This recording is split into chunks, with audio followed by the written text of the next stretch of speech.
It's like something's wrong here, but it seems so right.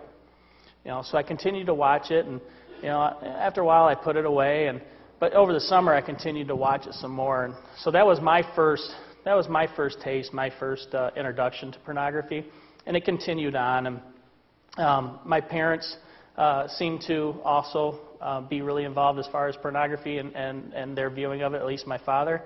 And so what he would continue to get, I would continue to watch. And that continued all the way on up through high school. For me and for a lot of kids nowadays, pornography is their sex education.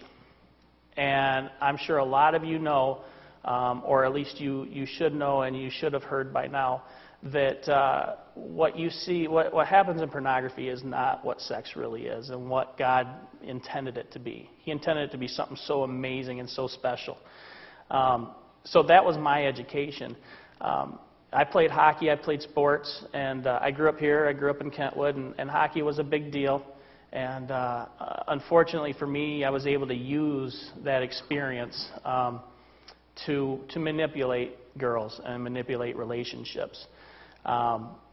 Nothing that I'm proud of, but that was a part of my life at the time. And unfortunately, that's what I thought love was. I thought that sex was love. So I would, convince these girls to have sex, and I took these girls in a different part of life that now I totally regret, and I'm extremely sorry that I did. Thanks to Facebook, I've gotten to rekindle some of those relationships over the years, and that's the first thing I do if I see them is I just say, hey, I just want to let you know I'm at a different point in my life, and I'm sorry, for where this has taken you, and hopefully it hasn't done anything to you emotionally, spiritually, but I know that it has. So growing up, getting in the locker room, the guys are always, sex is great, you go for it, this guy's had, he slept with this many people, and that's the type of environment I grew up in. And pornography always stayed with me, and it kept progressing. It kept getting worse and worse. First it's the magazines, it's the videos, and then you're thirsty for something more. Well, I knew there was something out there that was more than, love-wise out there than what pornography was. And I was lonely, and I was looking for, I guess at the time, my true love. I was about 18, 19 years old, and I remember my dad telling me, you'll find your true love at work. And I thought, how in the heck am I going to find my true love working at Kohl's department store? And lo and behold, I met who ended up being my wife, Darcy. My dad was right about that. So we started to date, and our relationship was pretty good, I thought. Yeah, it was. We were tracking along on the same page. Darce grew up in a very strong Christian home. Faith was something that was of importance to them. I knew something was out there, but I hadn't really experienced God yet. But there was this thirst for Him. And at the time, too, we started a date, and then, there's that lust, there's that, she's so hot,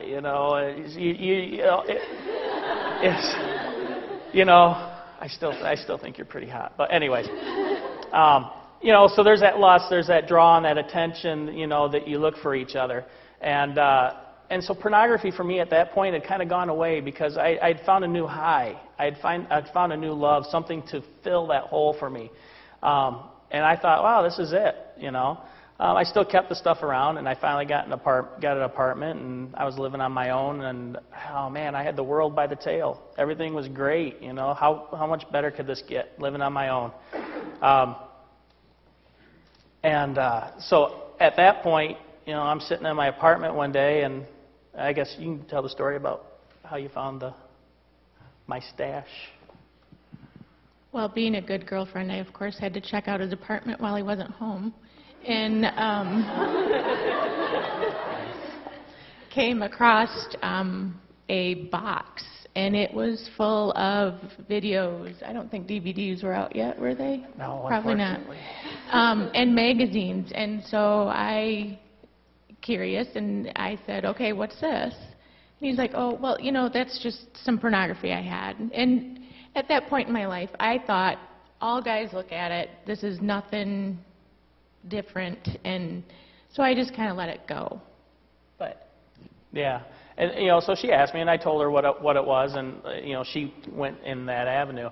So I thought, one day I got enough guts, and I thought, hey, do you want to watch it with me? And she's like, well, sure, I guess, and I'm thinking, wow, here's this good Christian girl, and I got her to look at pornography. He was my second boyfriend, by the way. And so being 18, I was a little scared to lose him. So when he said, oh, do you want to look at it? Okay, because I don't want to lose you. So that was one of the main reasons that I watched it with him. Yeah. And then so we started watching it, and after a while, I'm sure, and Darcy she can tell you too here, but for me, that was a way I was looking at that, like, okay, this is really playing with my head. If she's watching this, she must want to have sex. And that was my vice at the time, to get her to have sex with me. Now that I look back at it, it's something that I can never take back. I basically stole her virginity.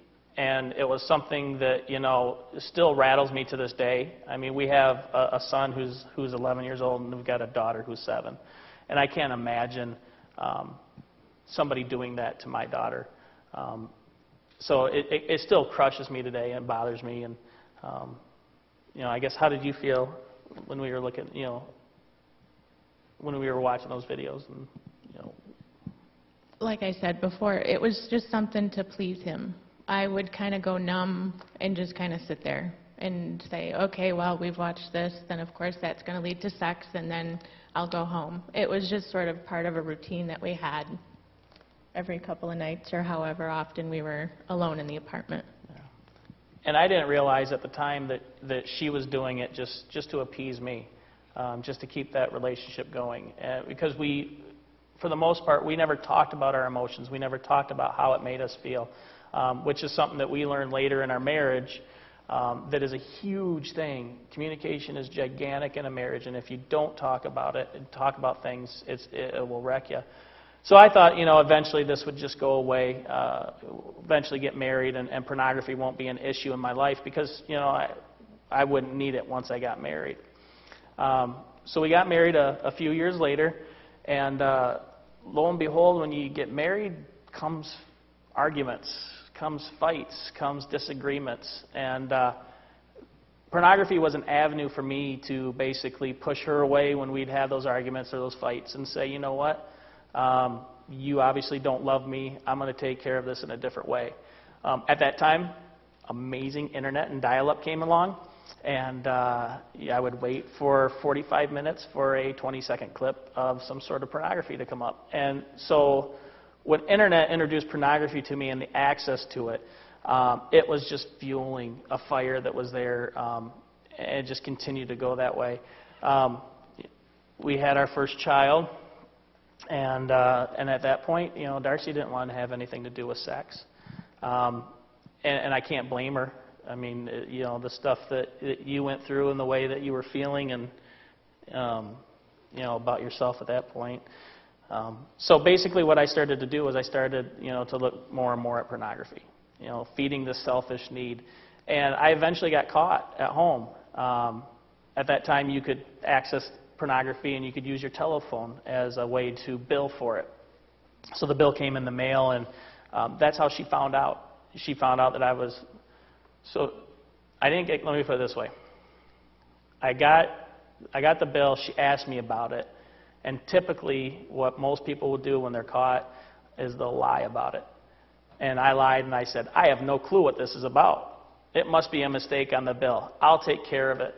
The next morning, I went to work, grabbed my checkbook, I wrote the check, put it in the mail, came home later that day and told her, oh, I took care of it. I called the phone company. It was a mistake.